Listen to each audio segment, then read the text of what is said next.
Bishop Raphael, and thanks for taking the time to speak to me on this glorious afternoon. The weather right now is just fantastic. Yeah, it's a wonderful afternoon, and thanks for the invitation to just fellowship with you and talk to you about a couple of things. Great to be with you.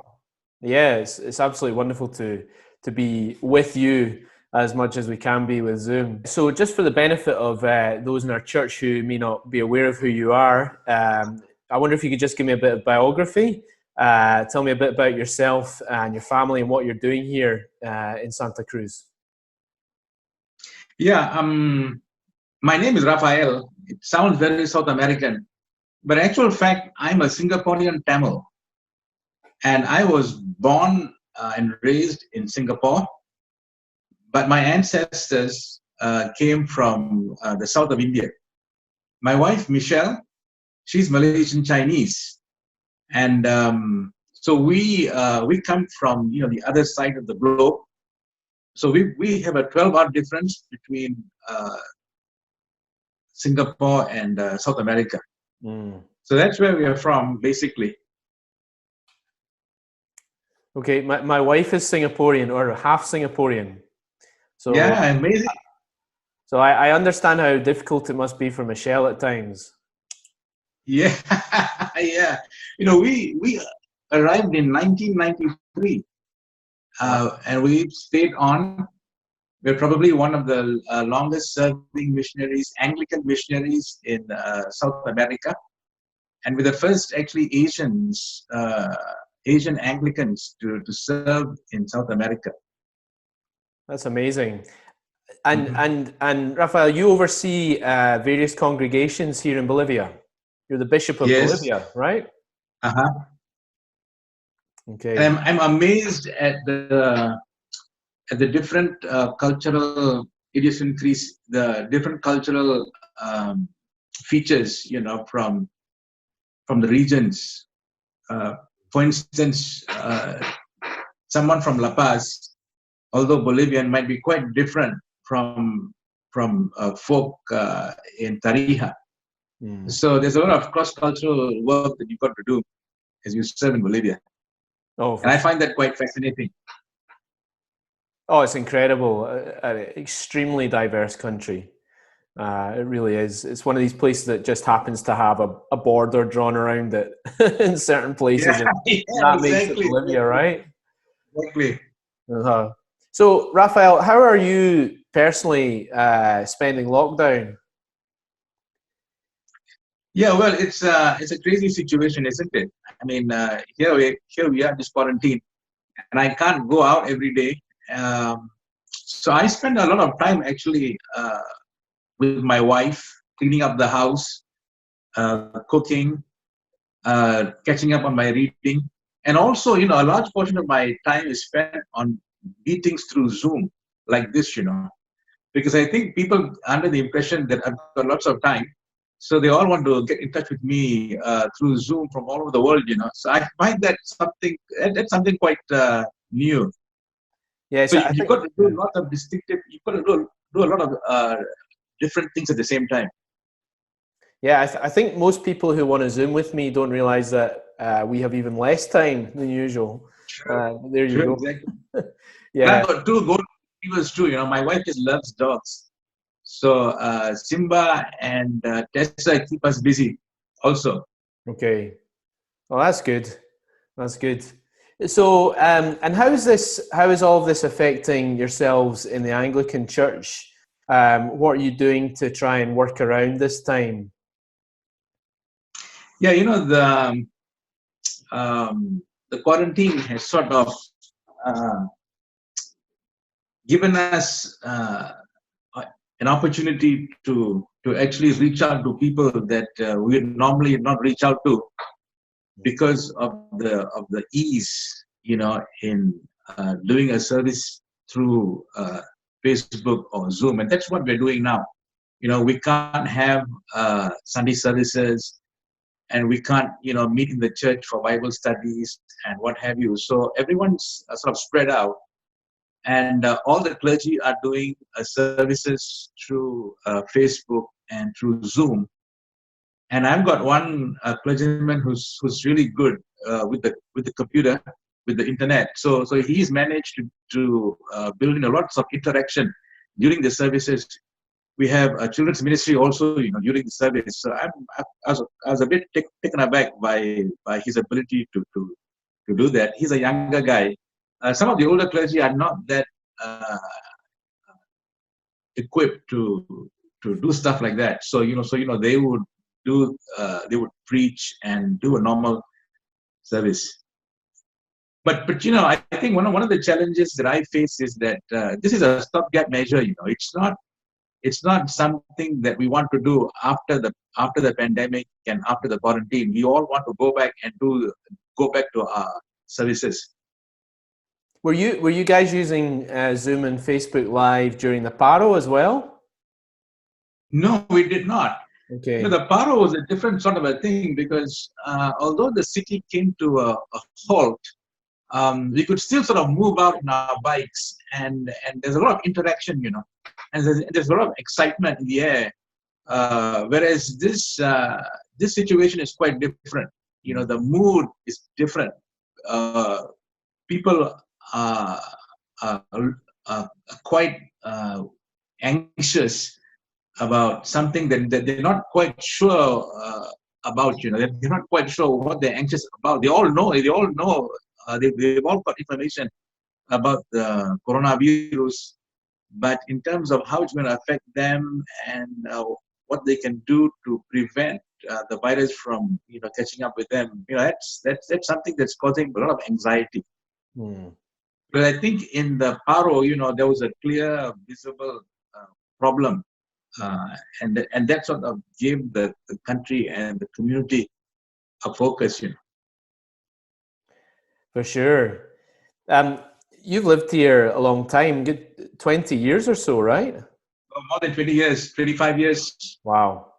So you know Santa Cruz in particular very well. I mean, how do you see this affecting our city and the country over the next few years?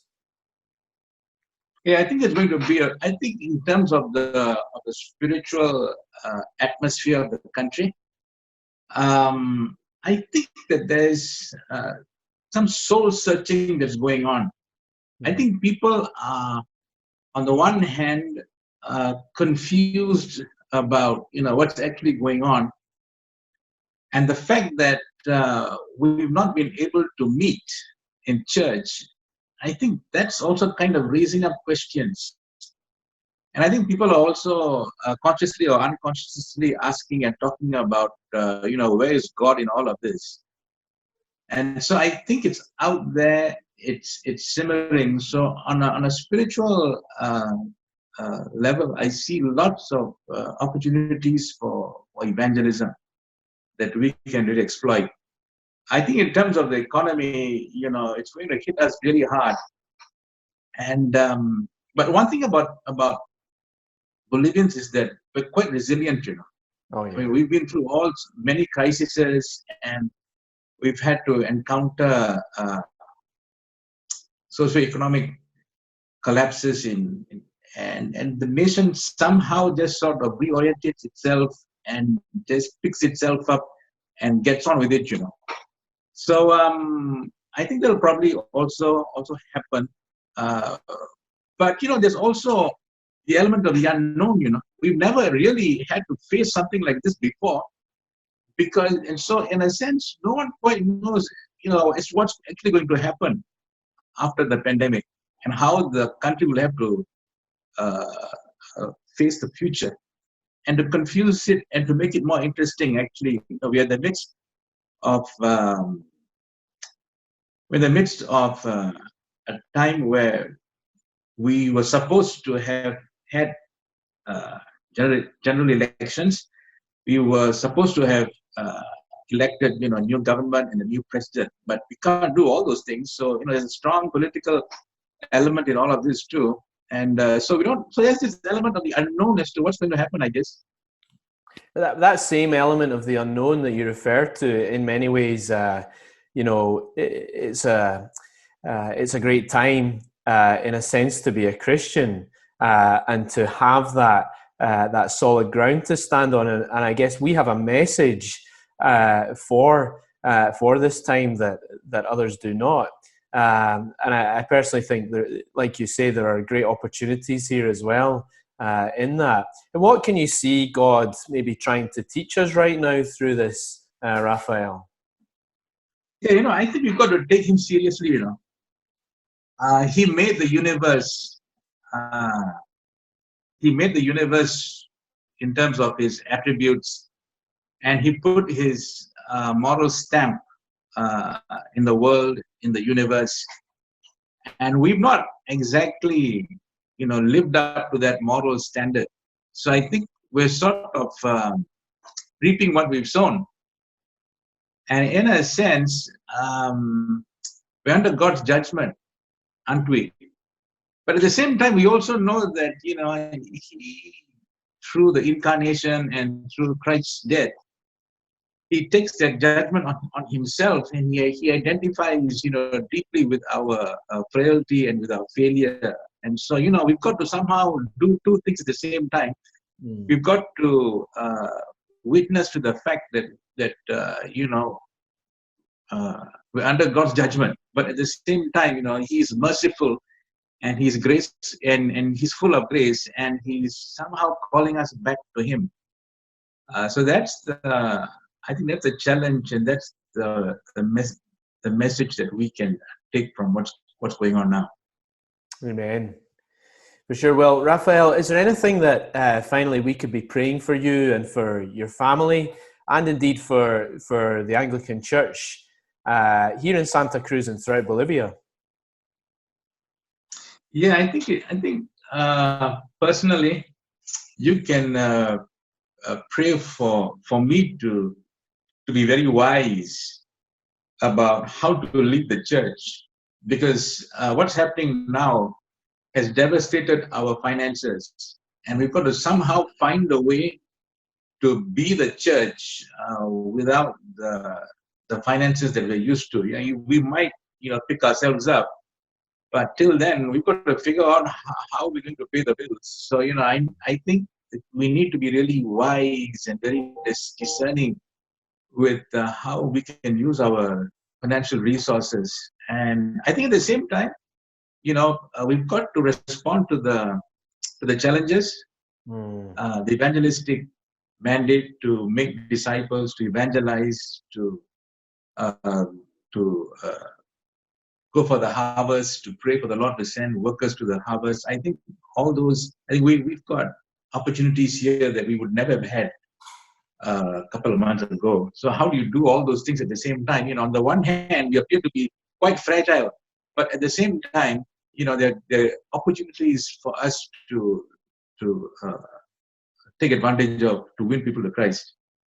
So I think wisdom, is what I would really ask for. And I think on a personal level also, we're quite anxious as to what's going to happen.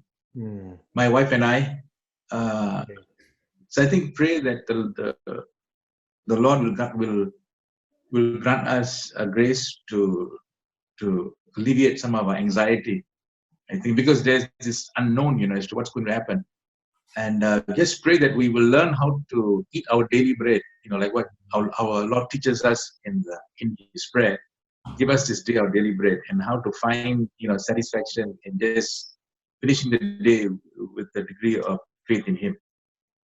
And again, it's been good in a way to be brought to a position where I think we recognise far more our dependence on God for our daily bread and for daily provision in general. A little bit like the parable, but I think even more pronounced now, definitely. Well, Raphael, it's been wonderful to speak to you, and thank you for taking this time again, and every blessing to yourselves over there in Equipetrol in the Anglican Church. Thank you, Craig, and God bless you. You too, brother. Thank you for having me. Bye-bye.